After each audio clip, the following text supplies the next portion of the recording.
Assalamualaikum warahmatullahi wabarakatuh. Di sini dengan saya Muhammad Ilamsyah akan sedikit membahas tentang pengendalian mutu terpadu atau Total Quality Control. Pengertian Total Quality Control. Total Quality Control adalah suatu sistem efektif untuk mengintegrasikan usaha-usaha pengembangan kualitas, pemeliharaan kualitas, dan perbaikan kualitas atau mutu dalam berbagai kelompok dalam organisasi, sehingga meningkatkan produktivitas dan layanan ke tingkat yang paling ekonomis yang menimbulkan kepuasan semua langganan. Tujuan pelaksanaan Total Quality Control. Yang pertama, pencapaian kebijaksanaan dan target perusahaan secara efisien. Kedua, perbaikan hubungan manusia serta mutu barang atau jasa. Ketiga, peningkatan moral, prakarsa, dan kerjasama karyawan. Keempat, pengembangan kemampuan tenaga kerja. 5. Peningkatan produktivitas dan profitabilitas. Manfaat pelaksanaan Total Quality Control. 1. Bagi karyawan. Pertama, meningkatkan kemampuan karyawan dalam melihat, mengenali permasalahan, dan mencari alternatif pemecahan. Kedua, meningkatkan kemampuan komunikasi dan partisipasi di dalam kegiatan kelompok kerja. Ketiga, membiasakan berpikir secara analitis dengan menggunakan teknik-teknik quality control. 4. Peningkatan daya kreativitas. 5. Peningkatan percaya diri. Yang kedua itu bagi perusahaan. Pertama, pembangunan perusahaan melalui akumulasi gagasan-gagasan perbaikan. Kedua, meningkatkan daya saing barang atau jasa yang dihasilkan. 3. Perbaikan perusahaan dan karyawan. 4. Partisipasi semua karyawan di dalam membantu terwujudnya tujuan perusahaan. Ketiga, bagi konsumen. Yang pertama, konsumen akan memperoleh barang dan jasa.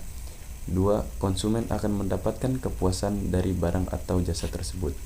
3. Konsumen akan memperoleh barang atau jasa yang memenuhi kesehatan dan keselamatan. 4. Konsumen akan menerima barang sesuai dengan pesanannya. 5. Pemerintah akan mendapatkan pajak-pajak. Sistem manajemen Total Quality Control. Dalam Total Quality Control, sistem manajemen dibahas meliputi: yang pertama, yang dimaksud sistem manajemen.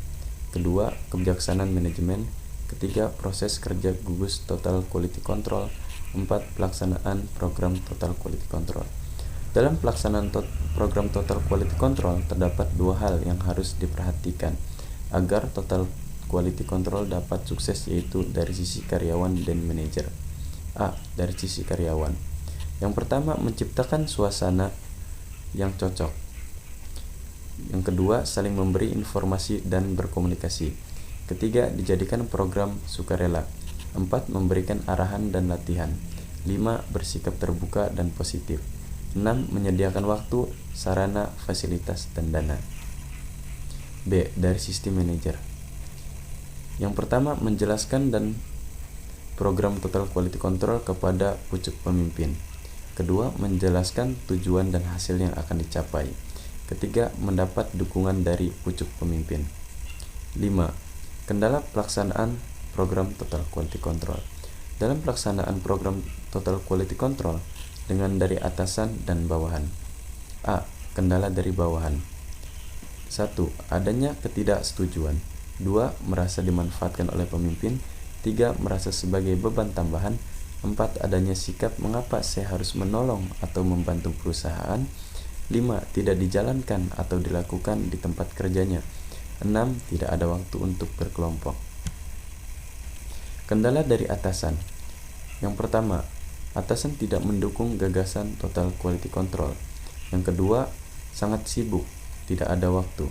Ketiga, kurangnya kewenangan yang dimiliki. 4. Belum memahami secara jelas pengertian Total Quality Control. 5. Atasan menganut sentralisasi wewenang. 6. Pelaksanaan Total Quality Control di Jepang, USA, dan Eropa Barat. Jepang memberikan Total Quality Control dengan latihan dan pendidikan kepada seluruh tingkatan karyawan, baik pemimpin perusahaan, tenaga kerja spesial, maupun pelaksanaan yang lain. Jadi semua karyawan akan berpartisipasi baik sehingga kemajuan lebih cepat. USA dan Eropa Barat. Di negara-negara Eropa Barat dan USA, Total Quality Control cenderung digunakan untuk mendidik tenaga ahli khusus tentang mutu. Hal ini mengakibatkan penggunaan yang sangat terbatas dan partisipasi yang dicapai minim sekali karena tidak semua karyawan berpartisipasi. Jadi, peningkatannya terpaksa dilakukan secara perlahan. Penerapan dan pemecahan masalah.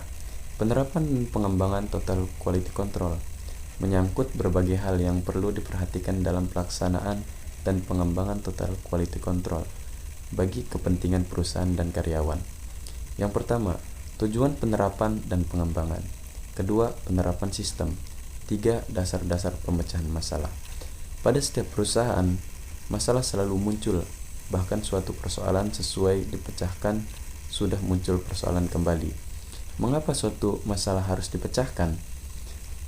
Masalah harus dipecahkan untuk menjaga jangan sampai timbul masalah lain yang lebih besar dan lebih luas pada waktu selanjutnya. J. Dewey mengemukakan 3 langkah pemecahan masalah dalam pengambilan keputusan. 1. Identitas masalah dengan meneliti apa masalah dan bagaimana masalah yang ditimbulkan. 2. Pengembangan alternatif pemecahan masalah yang mungkin dapat menyelesaikan masalah tersebut. 3. Pemilihan alternatif terbaik yang dilakukan berdasarkan kriteria yang dipergunakan. H. Simon menyempurnakan pendapat J. Dewey, yaitu evaluasi dan keputusan sejauh mana hasil perbaikan dapat memecahkan masalah yang dihadapi setelah implementasi dilakukan. 4. Pemecahan masalah Total Quality Control.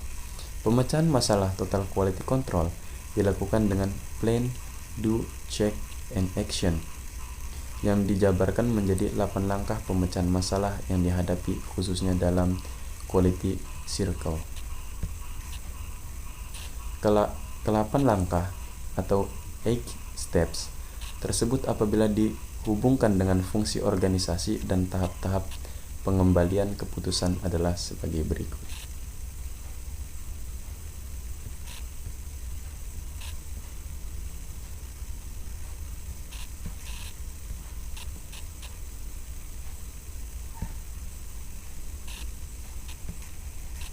Mungkin cukup sekian dari saya dan terima kasih.